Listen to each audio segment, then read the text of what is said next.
Hello, everybody, and welcome to this Saturday, March 23rd, 2024 weekly market recap. I'm Tom Bowley, Chief Market Strategist here at Earnings Beats, and I'll be your host, I don't know, for maybe the next 25, 30 minutes or so as we take a look back at the market action from last week. Before I get into that, I just want to get a couple things out of the way. First of all, please be sure to like our video if you do like the content that we provide you. Also, be sure to subscribe to our channel. We'd absolutely love to have you subscribe, help us with the YouTube algorithms. I know not everyone can support us financially, but another way you can help is simply to help us grow our community here. So we'd really appreciate the like and the subscribe. Also, if you could comment. I mean, if you have any comments about anything I have to say, you have any questions, whatever, love to hear that in the comments below. If you want to send it to us directly, you can send that to us at support@earningsbeats.com. We'd love to get your feedback one way or the other, but adding it to the video would certainly help, and I'll be looking back and trying to answer those questions as we go forward. One other thing I want to mention is that April is going to be a big educational month for us. We have four free videos that we're going to be doing, free webinars. They're going to take place on Mondays in April. Starting on Monday, April 1st, I'm going to be talking about candlesticks. Monday, April 8th, I'll be talking about price support and resistance. So that's number one indicator in the market. You definitely want to check that out. Monday, April 15th, I'll be talking about divergences and how I use them in my trading. And then finally, on Monday, April 22nd, I'll be looking at gaps and how to trade gaps.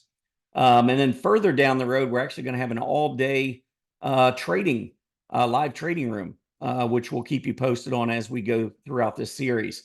But if you want to check that out, you'll want to go over to our earningsbeats.com page and scroll down to where you can sign up for our free newsletter, because we will be reaching out to everyone on that free newsletter, and of course all of our existing members, paid members as well, for these upcoming events. So let's go ahead and get into that market action. So bear with me one second here.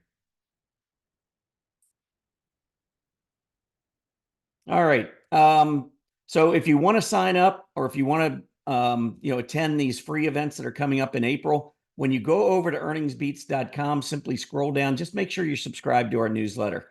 Again, this is our Earnings Beats community, our free community. We have a newsletter goes out 3 times a week, Monday, Wednesday, Friday. Name and email address, all it takes, no credit card. And from there, you'll be hearing much more about these free educational events that'll be coming up in April. So what happened last week? It was another great week for stocks overall. We did see a little bit of selling on Friday, but after earlier in the week, we had the Fed meeting. Wednesday afternoon, 2 o'clock was the announcement.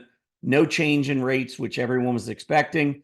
I think what maybe calmed some nerves was that we had 2 key inflation reports out the prior week. We had the February CPI report and the February PPI report, and both showed that the core level of each had risen more than expected. So I think there were a lot of traders waiting to see what the Fed was going to say. Were they going to recognize that and maybe push back the rate cuts further down the road? Were they going to change the number of rate cuts that they were expecting? That dot plot that they like to talk about. How was all that going to turn out? Well, on Wednesday at 2 o'clock, we found out Fed really kept its language pretty much the same. Continues to talk about rate cuts coming down the road, and they're still looking for 3 of them. And so I think the stock market took that as a sign that, hey, inflation's continuing to come down. We're not completely out of the woods, but interest rate cuts are coming, and that just gave folks reason to buy again. I think there was a little nervousness heading into the report, but I think the Fed alleviated those concerns on Wednesday at 2 p.m. From there, we saw the market take off. And like I said, Wednesday, we saw a little bit of chop, a little bit of selling on some of the key indices, but overall, really, really good action. So here's the Dow Jones Industrial chart. This is the daily chart. And you can see that basically we had just been going sideways until Wednesday. Wednesday, we make the big breakout. We take that out. If we want to look at a weekly chart, you can see that the Dow had been in this sideways consolidation for almost 2 years before it finally made the breakout. And we saw money begin to rotate more into some of the value-oriented areas of the market that's more heavily featured on the Dow Jones. And so when that money started rotating, we got the breakout in the Dow. And what this means is that areas that were not participating in this bull market run, everyone's saying that it was only the Magnificent Seven, breadth was horrible. Well, as soon as we got the breakout in some of these value-oriented areas, all that changed. And now we've got a widely participating group of stocks that are pushing this bull market higher and higher and higher. And that rotation is bullish and suggests to me that prices are going to continue to go higher. Let's pull up the S&P 500 also on the weekly chart. Again, mostly well, we went down during the cyclical bear market of 2022. We came rallying back, but it wasn't until late in the fourth quarter, early 2024, that we made that definitive breakout above the late 2021, early 2022 high. And since then, you can see that just about every single week we are going higher, or maybe we've had very, very slight pullbacks, but for the most part, going higher. Nasdaq 100. Here, similar story. Down in the cyclical bear market through most of 2022. 2023, that's when many of the Magnificent Seven started to carry the market on its shoulders to the upside. That's what we saw here. Went through that little correction over the summer last year, and then almost right on cue. Fourth quarter, late October, that's when the market tends to perform extremely well historically, and we did it again this year. Just a huge move up, breaking out, and that strength just continues. IWM. This is the small cap Russell 2000 ETF. And what I see here now on a weekly chart is instead of sideways consolidation, here you can see moving averages weren't providing any support or any resistance. We just simply kept going above, below for a better part of a year, maybe a little more than a year. Well, look at what's happening now. Now we're trending higher. As long as that rising 20-week moving average continues to hold as support, I have to look at the IWM as being very, very bullish right now. And then finally, let's take a look at the transports. Transports continue to go sideways. We've been going sideways really for the most part of the last 3 years. So if we ultimately get the breakout on the transports, that would be incredibly bullish, just adding another ingredient. The Dow theory talks about, of course, when the Dow goes up, we want to get the transports breaking out to confirm. Haven't seen that yet. So that would be another step in the right direction. So a lot of the folks thinking this bull market can't go on, I'm seeing more and more signs, and this would be another. If we were to get the breakout on transports, that would just be burying the bears. I mean, the bears have already, in my opinion, been buried. But for those still holding out, I mean, if you start seeing transports, because then we're starting to talk about more economically sensitive, more value-oriented, some value-oriented anyway, stocks, you're going to see breakout in another key area, which would only be helping to lift this market even further. Couple charts. I'm going to give you 3 charts before we move on to the sectors. These are 3 kind of big picture charts that I like to look at, or just charts outside of price action, if you will, that I think, or maybe even like under the surface type charts. These are charts that can help us realize what's taking place by looking at the charts rather than listening to the media. First, I want to go over the areas of the market that are kind of feeding this rally. And so you can see the S&P 500 since November has been going up, right? And through January, a lot of these growth versus value relationships, intermarket analysis or intermarket relationships, were going higher. But some of them have started to change a little bit. So let me give you an illustration of this. Here's the S&P going up since October. This is the QQQ versus the S&P 500. QQQ being a little bit more aggressive because it's more heavily weighted in areas that are aggressive. Many of those Magnificent Seven stocks are much more heavily weighted in the QQQ than in the S&P 500. S&P 500 has areas represented that you don't even see in the QQQ, or very little. energy names, materials, financials. These are all more value oriented that you really don't get a lot of flavor in the QQQ. Anyway, QQQ rallying topped in January. So if you want to see what rotation looks like, here, S&P 500 continuing to go higher. Money on the QQQ relative to the spiders dropping, or this rotation, this relative strength dropping. How about XLY versus XLP? Another great offensive versus defensive kind of a ratio to follow. This topped back in December and started rolling over. How about IWF, IWD? This is large cap growth versus large cap value. Topped in early February, has been pulling back.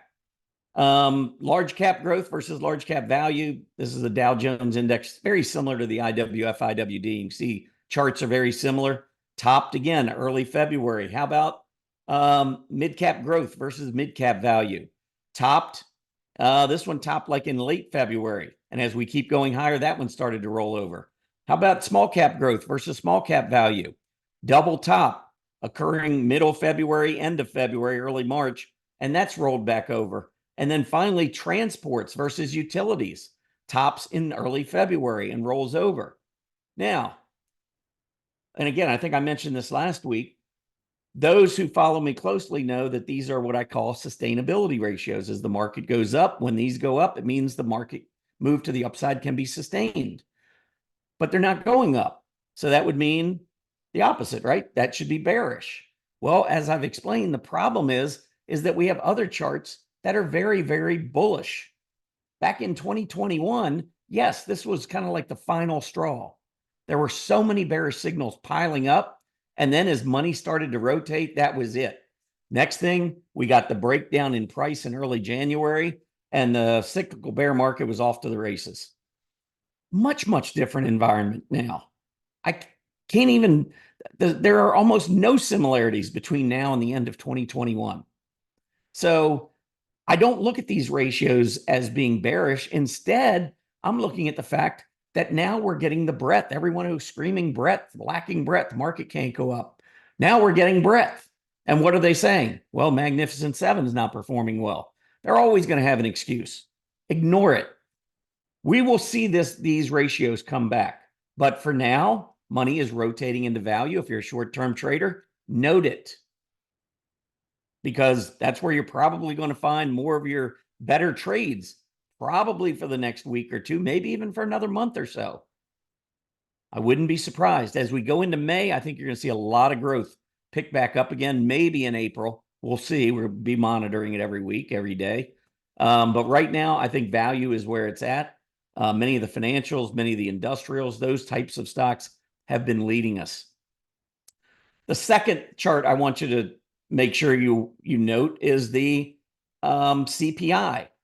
Seen a lot of questions saying, well, you know, we just had a blip up in inflation numbers, you know, the February PPI and CPI. Why isn't the market concerned about that?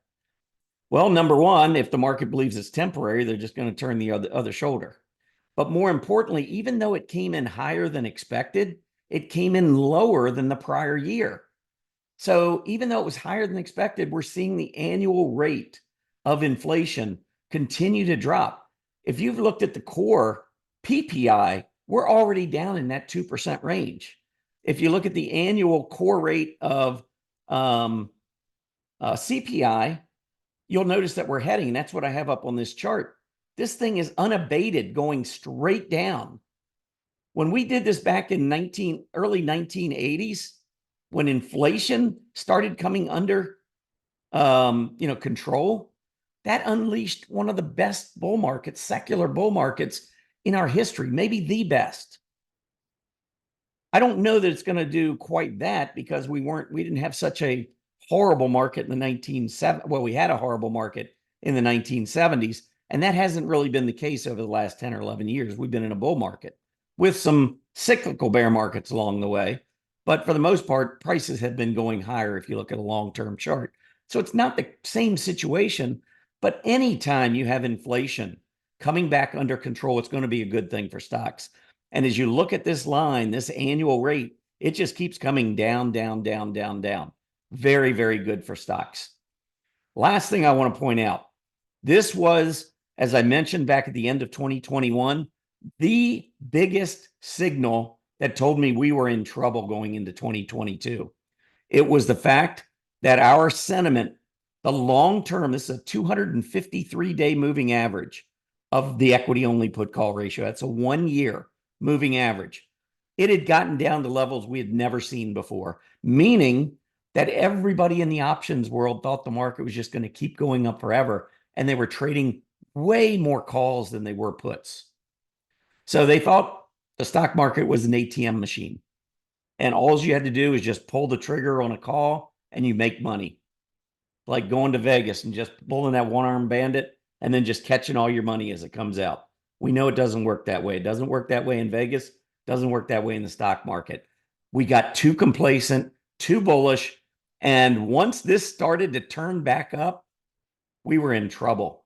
Because if you look, every time this long-term moving average turns up, look at these blue lines and look at what happens to the market when that is going up. We either go down or we're just flat. Market struggles. Why? Because all the money's already in. We're already too bullish. When you get to the top and roll over, you're too bearish. There are too many people that still believe the market can't go higher. This has to reset to the downside before the market rally is going to end. And look at where we are, just fairly early in the rolling over period, which is why we've gone up 38% in less than the last year. And it's why the market's going to continue to go higher. Sector summary: communication services, industrials, discretionary, technology, financials. The 5 aggressive sectors were in the top 5 spots on that sector chart. Always, always, always a good thing. When the market's going up and we have these 5 groups leading, that is indicative of a risk on market, and a risk on market tends to go higher, not lower. Let's take a look at the XLC. XLC making the breakout above this sideways consolidation. Looks really good. Look at the PPO now starting to turn back up again. And now when you compare where we are in price versus where we were a week or two ago, we can now see that the momentum, the PPO, is starting to accelerate. So after a period of about 5-6 weeks while the PPO was coming down, trying to reset, we were going sideways. A lot of times people look at this, they see a negative divergence and they think the only way is down. It's not the case. Number one, prices can go higher and you can eliminate the negative divergence. Another way to alleviate that slowing momentum issue is to go sideways. You don't have to sell off. As we were going sideways, look what happened to the PPO.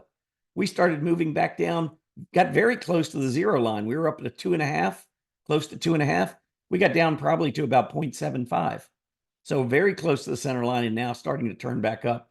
I think that looks good. And if you look at a weekly chart on the XLC, beautiful movement to the upside. We continue to move higher. One maybe warning sign here is just that we're getting close to the all-time high back in 2021 on the XLC, which was up at that 83, 84 level. We closed last week at 81, 82. So we're getting close there. Let's take a look at the XLI, which was next in line. Another beautiful week for the XLI, gaining 2.91%. And since the October low, I mean, we have been up almost every single week in industrials. Same goes with the financials. I'll get to those in a second. Here's the discretionary, rising above the 20-week moving average. I mean, it's not exactly flying like some of the others, but it's not bad. There's nothing bad technically here on the chart. It's just much slower, moving higher than some of the others. How about technology? Technology resting a little bit, not going straight up, kind of allowing industrials and financials to take the lead here for a little bit. It's not a bad thing at all. We continue to trade up above our key moving averages. And then the XLF financials making that breakout above the 2022 high, setting new multi-year highs. And again, like the industrials, look at these weekly candles. I mean, there's almost no red-filled candles to be found. There's no selling. We just keep going higher and higher. So fine, if technology sells off, some of the Mag 7 would sell off. we've got these other areas that are continuing to help lead the market to the upside. Very, very bullish action. Let's talk about the let's talk about the industry groups. So within the consumer discretionary area, just wanted to point out home builders. Listen to these economic reports that came out last week, by the way. We had March housing market index came out last Monday, 51 versus 48. Expectation was 48, came in at 51, better than expected. February housing starts came out on Tuesday, 1.52 million units. The expectation was 1.45 million units. So more housing starts than expected. How about building permits? They came in also on Tuesday, 1.52 million versus 1.50 million expectation. So there's more permits than expected. And then finally on Thursday, we had February existing home sales that came out, and they were 4.38 million versus 3.92 million expected. What's wrong with the economy? Doesn't look like anything when you're looking at these reports in housing. And so what happens when rates come down? I think that strength just continues to move, which is why we're seeing a lot of leadership. So let's talk about that leadership in the housing area first. One stock last week did extremely well, DFH. This is Dream Finders Homes, making another breakout to close the week. Another stock in the same area, TriPoint Homes, TPH. Now, the AD line not as good on this one, but that's after a lot of consolidation, just made the breakout last week. Like to see the volume pick up a little bit, but it did make a breakout. Wanted to point that out. How about DHI, which is DR Horton, breaking out to a new high? This is one a little bit bigger market cap. So if you like the larger companies, this is one that looks pretty good. Had a lot of resistance at 157.50. Wednesday, with that Fed announcement, took off. And that's one thing you have to look at too, is where's the money going after the Fed meeting? If you look to see where the money went after the Fed meeting, it was all the aggressive areas.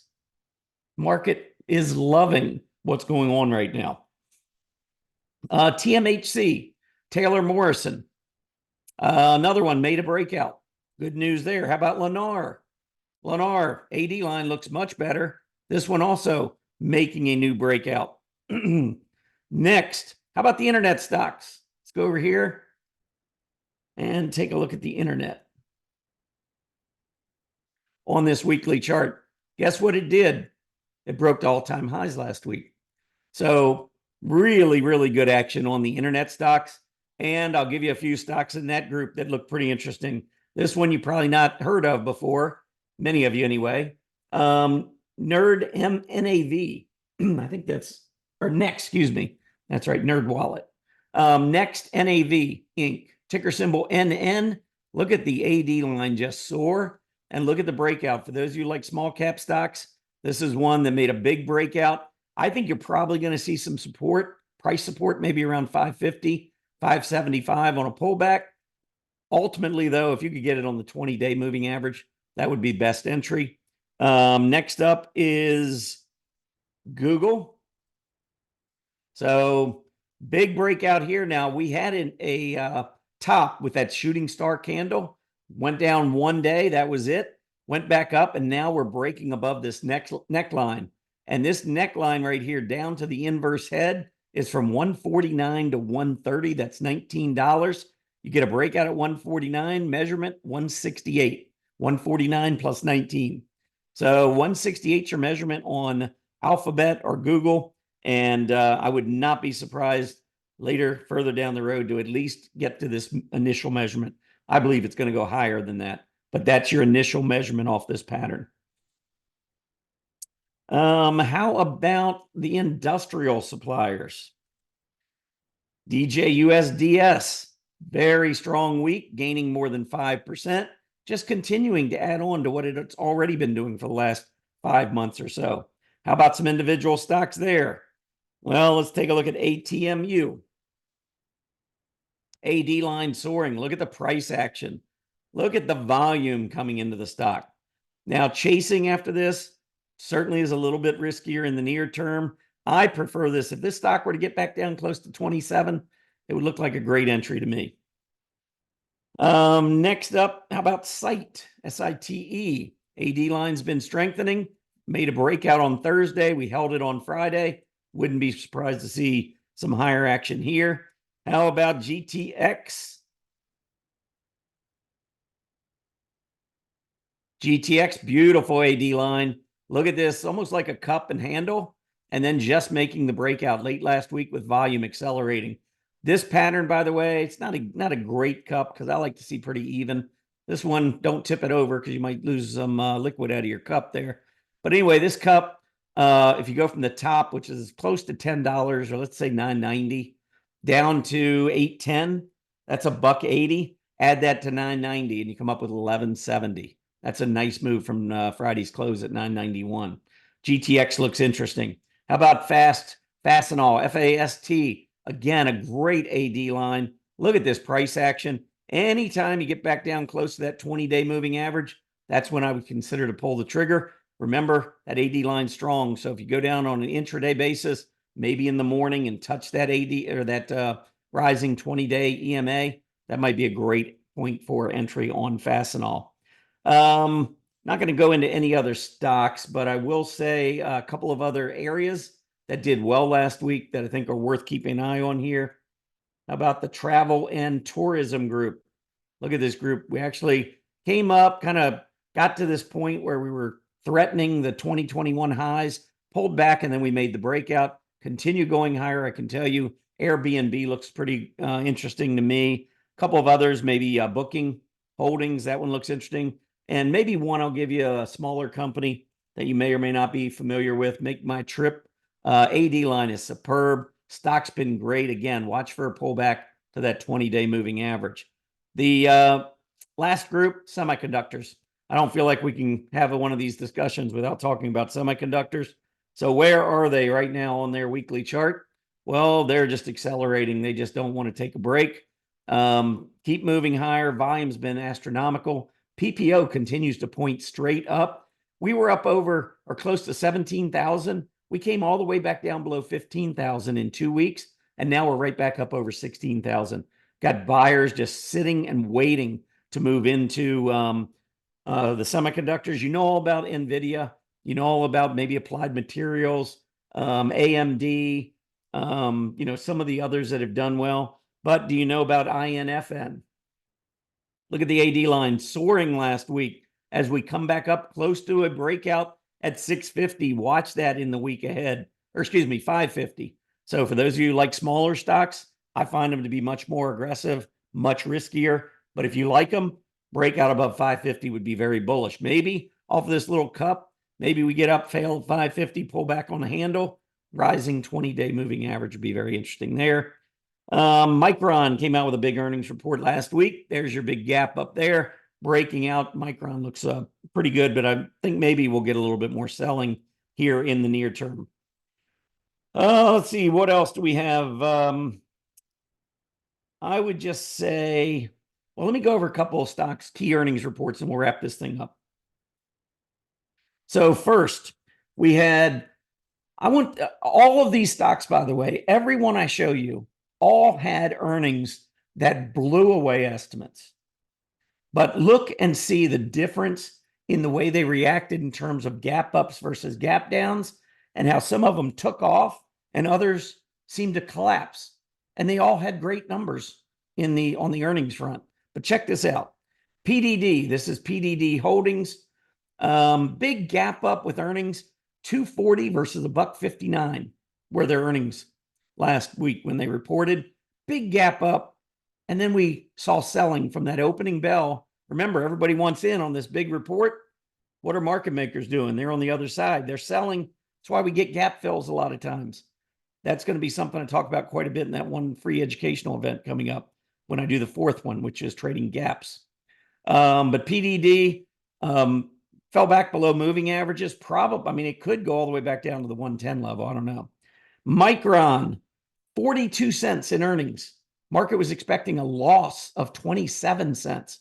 Talk about a beat. Big gap up. Everybody's buying. Market makers on the other side. We reverse at the open. How about KBH? This is KB Home, another big report. Guess what? Gap up and a failure. Go figure. How about Accenture, ACN? This one just sold off and kept going down. You want to know the numbers on Accenture? Expectation on earnings, $2.66. They came in at $2.77, beat by 11 cents. And the stock went from 380 down to 330s. So even when you come out with good numbers, doesn't always mean you go higher. How about Nike, NKE? Nike, big beat, 98 cents versus 69 cents. Stock, huge gap down. Getting close to a major support level, though. Closer and closer it gets down to around 89. Probably not a bad time to be thinking about buying Nike. FedEx, huge gap up. Really failure to go any further, but big gap up. FedEx earnings 386 versus 349 expected. Lululemon, big gap down. My goodness. I looked at the numbers, 529 versus 501. They beat on their revenues. I saw that. Market says we don't care. Down 16% on Friday after they reported Thursday after the bell. Last one, FDS. FDS. There we go. FactSet Research. 422 versus 383 earnings. Actual versus expected. Big beat. Look at the market. It was at 488 prior to the news coming out. It finished the week at 447. Lost $40 in 2 days after blowing away earnings expectations. That's why a lot of people don't trust the market. And that's why we do what we do. All of our research, all of our technical analysis, we do it because I don't think we can trust the media. So it's either we do it ourselves or maybe we just flip a coin. I don't know. I kind of like the idea of doing the research ourselves. Anyway, again, if you enjoyed the video and you like this recap, please hit that like button, subscribe to our channel, and leave a comment below. Appreciate you tuning in. Have a great week ahead.